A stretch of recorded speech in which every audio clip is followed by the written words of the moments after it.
स्वागत है आप सभी का एक और न्यू वीडियो पर। देखिए एमपी बोर्ड के इस बार के सप्लीमेंट्री एग्जाम स्टार्ट हो गए हैं। 12th के सभी सब्जेक्ट के एग्जाम एक ही दिन में हो गए हैं, यानी कि 8 जून को हो गए हैं। पर अभी 10th के एग्जाम होने बाकी हैं। 10th के एग्जाम भी 10 जून से स्टार्ट हो रहे हैं। टाइम टेबल अभी आप स्क्रीन पर देख ही रहे हैं कि किस दिन कौन से सब्जेक्ट का आपका एग्जाम है, क्या आपकी टाइमिंग रहेगी। इस वीडियो में अपन यही बात करेंगे कि जो बच्चे अभी 10th के सप्लीमेंट्री एग्जाम की तैयारी कर रहे हैं, जिन भी सब्जेक्ट में आपकी सप्लीमेंट्री आई होगी, 10th में तो आपकी 2 सब्जेक्ट में सप्लीमेंट्री आ सकती है, तो 2 सब्जेक्ट आपके पास होंगे एंड 2 के ही आपको एग्जाम देने होंगे। तो इनकी तैयारी आपको अभी कहाँ से करनी चाहिए, क्योंकि 12th का एग्जाम हो गए तो उनके जो पेपर थे वो कुछ सब्जेक्ट के ईज़ी आए थे, कुछ के टफ आए थे, कुछ के एवरेज भी आए थे। तो आपका जो पेपर है वो कहाँ से आ सकता है, मैक्सिमम क्वेश्चन कहाँ से पूछे जा सकते हैं, ये सारी चीज़ें मैं आपको 12th के एग्जाम के बेस पे बताऊँगा। क्योंकि सप्लीमेंट्री एग्जाम के पेपर सेम टीचर ही डिज़ाइन करते हैं, यानी कि एमपी बोर्ड की तरफ से ही आपके पेपर डिज़ाइन होके आते हैं। तो उसी के बारे में पूरी बात अपन करेंगे। साथ में काफ़ी बच्चे पूछ रहे थे कि सप्लीमेंट्री एग्जाम में बेस्ट ऑफ 5 स्कीम का बेनिफिट दिया जाता है या फिर नहीं दिया जाता है। 2 सब्जेक्ट में सप्लीमेंट्री आई है, अगर हम किसी एक में पास हो जाते हैं तो ऐसे में पास माना जाएगा या फिर फेल माना जाएगा। तो यही सारी इन्फॉर्मेशन आपको देता हूँ, वीडियो में अंत तक बने रहिए। नए तो सब्सक्राइब ज़रूर से कर दीजिएगा, नोटिफ़िकेशन आइकन ऑन करके रखिएगा। ऐसी इन्फॉर्मेटिव वीडियोज़ मैं आपको आगे देता रहूँगा। अब देखिए फर्स्ट में आपको सप्लीमेंट्री एग्जाम के क्वेश्चन पेपर के बारे में बता देता हूँ कि 12th के सप्लीमेंट्री एग्जाम के क्वेश्चन पेपर कैसे आए थे, उनका स्टैंडर्ड कैसा था, उसमें कैसे क्वेश्चन पूछे गए थे, टफ आया था या फिर ईज़ी आया था। तो इसका सीधा-सा आंसर है कि 12th के सभी सब्जेक्ट के एग्जाम एक ही दिन में होने थे। तो कुछ सब्जेक्ट के पेपर तो बहुत ही ईज़ी आए थे एंड कुछ सब्जेक्ट के पेपर थोड़े से टफ आए थे। ये टफ ना कह के अपन उनको एवरेज कह सकते हैं, कि जिन बच्चों ने पढ़ाई नहीं करी थी उनके हिसाब से तो वो टफ ही रहेगा।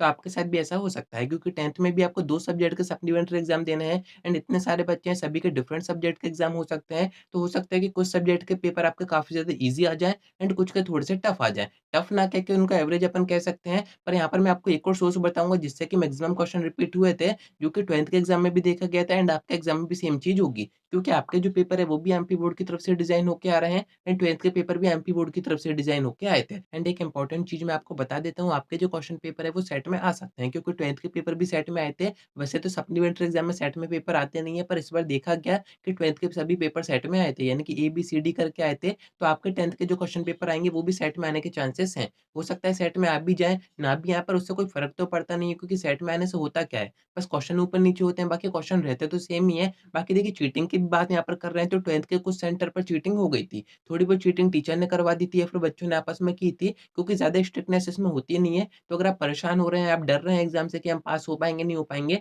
तो कुछ ना कुछ आपकी अरेंजमेंट वहाँ पर हो जाएगी, या फिर आप थोड़ा बहुत पढ़ के जाएँगे तब भी आप पास हो जाएँगे। मैं आपको मेन सोर्स बता देता हूँ कि 12th के जो मैक्सिमम क्वेश्चन रिपीट हुए थे वो कहाँ से हुए थे। अभी आपका जो बोर्ड एग्ज़ामिनेशन का पेपर हुआ था जिसमें कि आप फेल हो गए हो या फिर आपकी सप्लीमेंट्री आई है, तो वो पेपर आपको ज़रूर से करके जाना है, क्योंकि 70-80% देखा जा रहा है कि क्वेश्चन वही के वही सेम टू सेम आ रहे हैं। ऑब्जेक्टिव चेंज हो रहा है, बाकी आपके जो क्वेश्चन है 2 नंबर के, 3 नंबर के, 4 नंबर के, वो 70-80% रिपीट हो रहे हैं। तो आपके पास भी आपका पुराना पेपर तो होगा ही बोर्ड एग्ज़ामिनेशन का, जो कि अभी हुआ था, तो उसको आपको एक बार ज़रूर से पूरा करके जाना है। मैक्सिमम क्वेश्चन आपको उसी पेपर से दिख सकते हैं एंड वैसे भी आपके पास आज का आखिरी दिन बचा हुआ है, यानी कि टाइम काफ़ी कम बचा हुआ है एंड ऐसे में अगर आपने पढ़ाई नहीं की है अभी तक, कुछ भी आपको समझ में नहीं आ रहा है, जो भी आप याद कर रहे हो वो आपसे याद हो ही नहीं रहा है, तो ऐसे में आपके पास एक ही अच्छा ऑप्शन है, आपको बोर्ड एग्ज़ामिनेशन का पेपर ज़रूर से पढ़ के जाना है। बोर्ड एग्ज़ामिनेशन का पेपर अगर आपका हो जाए तो आप प्रीवियस ईयर का क्वेश्चन पेपर भी पढ़ सकते हैं, क्योंकि क्वेश्चन वहाँ से भी रिपीट हो रहे हैं। बाकी एग्ज़ाम में ये देखा जा रहा है कि नए क्वेश्चन नहीं पूछे जा रहे हैं। जो क्वेश्चन अभी तक आ चुके हैं, वही आपसे इन एग्ज़ाम में पूछे जा रहे हैं, तो आपके पास परीक्षा बोर्ड परीक्षा अध्ययन हो,